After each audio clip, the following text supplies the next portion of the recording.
Numerology. Hmm.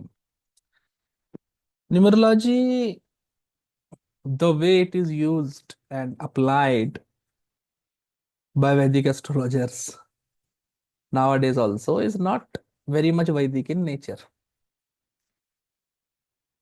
It is dependent on some theories, right? Some Kabbalah is there, some Pythagorean system, etc. is there.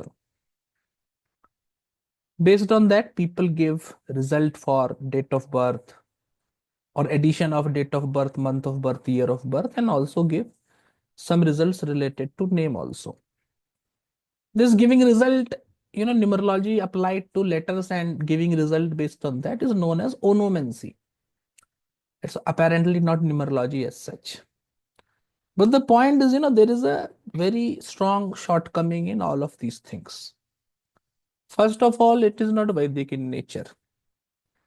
And though I do not claim it, but all of you who see my channel, who watch my channel, we certainly agree on this point that Vedic sciences, whenever it is available, particularly related to predictions, are superior than the Western systems, right? So, keeping that in mind, don't you think that the real crux of Vedic numerology will work better on horoscopes? It will do. So, this onomancy or choosing a suitable name as per numerology or say mystical values given to letters, etc. I have covered in my Shubhanam course. And the Vedic numerology I have covered in my Vedic numerology course. Some snippets from the course and more information about it I will be giving in this video. Right. One particular thing is there. Now see, with respect to numerology, result is told with respect to numerology. Those results are more or less like understanding the personality of the individual. So we predict the result and personality of the individual is known. Though I have come across many people who will say, that my numerology result is not matching. For many people, it matches also, right? So it is hit or miss. This is one point. Name change based on numerology, where you add letters, etc., to change the value of the name, is more or less very useless, right? A research cannot be produced over it regarding everyone who have changed their name have achieved some level of success or not, right? So it does not work, right? 30% of the time only it works, right? 70% of time it doesn't. Secondarily, making the name absurd by adding some extra letters, etc., into it or changing the spelling. Apparently, people who do not know much is okay, but people who know well about language will not be able to pronounce the name correctly. Though people in numerology claim that even after adding letters, etc., there is no differences there, but in the Kiran, if you add 2K, it's Kakaran, right? So apparently this does not make sense. So the approach I take with respect to name is to completely change the name, right? If the name Ram is not suitable, then make the name Ramesh, right? That is as simple as that, right? So, but this is very important that the name should be suitable. Name should be good. Pronunciation of the name should be auspicious. Pronunciation of the name, feeling that the name invokes, should be positive as per the Shastras, right? Because if it is not this way, then it is going to be problematic. As per the Muhurta Shastra, the male name should be of even numbers, right? So, say if the name is Shubham, it includes three numbers, right? So, even numbers. Sorry, odd numbers, right? Female name should be of even numbers, right? Because so there's a difference opinion into it. Sometimes it is said that male name should be even, sometimes it is told that male name should be odd. But as we will understand, as male rashis are odd rashis and even rashis are female rashis, I believe female should have even letters in the name and men should have odd letters in the name. This is true in Pythagorean numerology also, right? Pythagoras believed in occultism. So did Carl Jung and many other people also. Pythagoras also believed that. And many mathematicians have also believed that few mathematical formulas constantly appear. And because they constantly appear, they have some value also. So Pythagoras is particularly of the opinion that odd numbers are male and even numbers are female. Taking this a step further, you will say that generally all the females who are born in odd number days 1, 3, 5, 7, 9, say they have some male characteristics in their nature also, right? Aggression and all of these things. Whereas male born on even days, right? 2, 4, 6, 8, these days, they have little bit of female tendency also. For male to have a female tendency and for female to have a male tendency is quite contradictory to nature. So these people little bit struggle in life. This struggle is because, you know, because their nature is contradictory to their work or their profile as such, right? So woman is not woman like, man is not man like, right? So men do not have that enthusiasm, do not have that, never say never kind of approach, and women do not have that emotional and caring side of their nature, which makes it little bit difficult for them. So little bit difficulty it produces is what I will say. That is one thing, right? Secondarily, the thing is the name should not be based on, the name based on nakshatras, the name based on rivers, the name based on the name of the deity, etc. Such name should not be there. That is one thing. And another thing is that name should have good meaning. For example, say some name is there, Pankaj, the name is there. So Pank means dirt, right? Kichad, mud. So Pankaj is something which borns in something which is, is born in sprouts in mud. That is a word, a reference used for lotus. But what is the meaning, right? Something who is in dirt. So that is Pankaj, something which is in dirt, right? Apparently, so not a very good meaning name, right? So name should have a good meaning. The name can be based on the Kula Devata, the name can be based on the deity, the name can be based on the Lord of the month. So Lord of the month, Kula Devata, Ishta Devata based names can be there. But named based on nakshatras, trees, etc. is not good. Particularly for female, it is kept, right. Rohini, Ganga, Yamuna kind of names. These are told to not be good. As in, it brings difficulties in life of the individual. Female names based on the name of the god, goddess is okay, right? So Narayani, Lakshmi, etc. name can be Shiva, etc. name can be kept. That is good. That is fine. But in that scenario, also when the name is kept on the name of the god, then also I have seen initially there is struggle in life till the person crosses 35, 40 years of the age. But after that, things become good.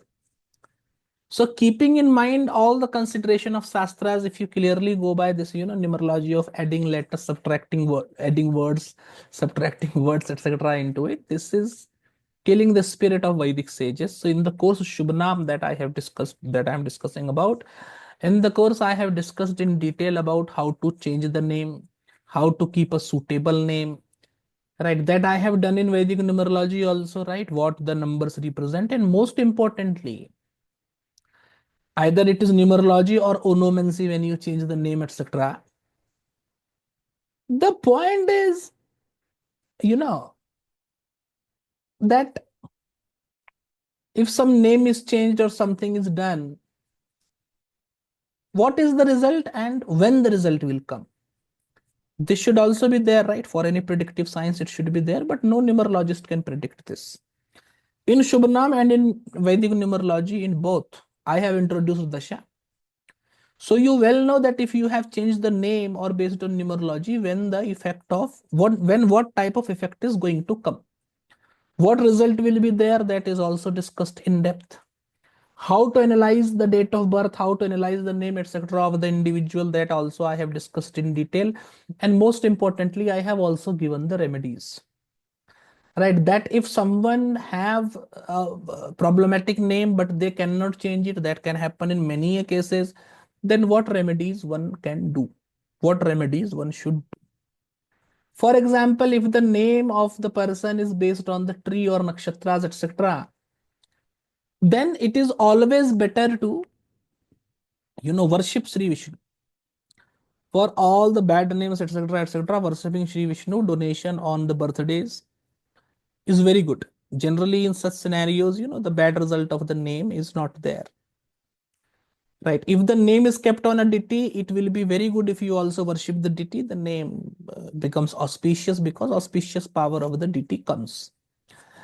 Otherwise, it is not good. This is just a simple remedy that I am mentioning. Certainly, don't expect me to reveal you the remedies that I have revealed in the course because they are referred in course because of some reason. Course specific things are course specific.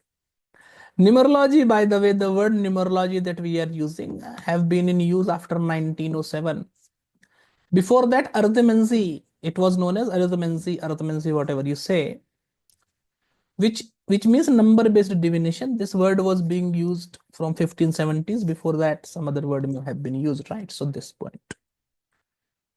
Now coming to numerology, see, planets are in Vedic astrology, planets are written in an order, right? Sun is the first planet, moon is the second planet, Mars is the third planet, Mercury is the fourth planet, Jupiter is the fifth planet, Venus is the sixth planet, Saturn is the seventh planet, Rahu is the eighth planet, and Ketu is the ninth planet. These planets are in this order. This is because of some reason, right? It is not because of no reason at all. Certainly, this is based on weekdays. The weekday is based on the rising of the Hora, right? So in Indian tradition, the name is as per the rising of the Hora. The astrology have been used by other ancient systems also. Babylonian astrology is there, Mayan astrology is there, Aztec astrology is there, and they use a different order of planetary names. Right? This should be made very clear. In fact, people who follow numerology or who put Western numerology in the name of Vedic numerology, I don't know what to say. But if you do Ashtamangala Prashna, in Ashtamangala Prashna, there is a particular method of finding the past, present, and future result based on a number chosen by the person, right? The number should be between 100 to 999. Now, based on this number chosen by the person, 100 to 999, that is divided by 9 in different methods.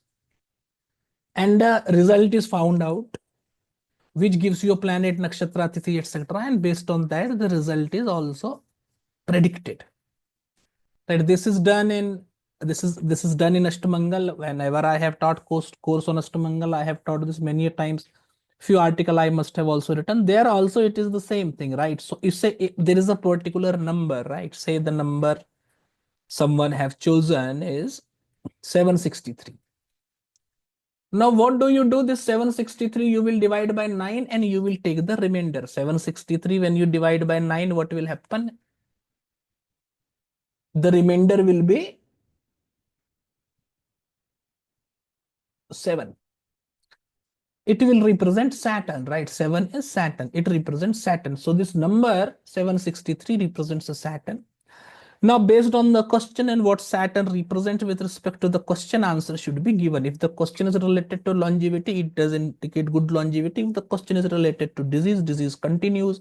If the question is related to promotion, there is something, there is some weight is there, right? Some delay is there. This particular way, the result is analyzed. See what I have done to you. I have quickly told you that you can take any number between 100 to 999, divide it by 9, find a planet, right? Where one will be represented by sun, 2 will be represented by moon, 3 will be represented by Mars. 9 will never be the answer, 0 will be the answer. So 0 will represent Ketu. 1 sun, 2 moon, 3 Mars, 4 Mercury, 5 Jupiter, 6 Venus, 7 Saturn, 8 Rahu, 0 Ketu. Right? Because 9 will never come an answer because you're dividing by 9. Based on that, the answer of the prashna can be given, right? So any prashna, person will ask the prashna, you will get a planet, how the planet behaves in that particular area, give the answer, right? That's a quick Ashtamangal method, rarely fails. This is one point. Second thing is there, see, three numbers are given, na? 763 is there. So 7 represent past, 6 represent present, 3 represents future. So past is 7, that is represented by Saturn. Current is 6, that is represented by Venus, and future is 3, that is represented by Mars. So because current is represented by Venus, 6, you can ask the person, is something related to Venus is running in your life? Question related to relationship is there. Something related to marriage is there. Is the boss female? Are there some prospects of promotion, etc.? Right. So in this number between 100 to 999, whatever is the middle word, sorry, middle number, that middle number will indicate a planet. And based on that planet, the current prediction, this prediction of the current situation of the person should also be predicted.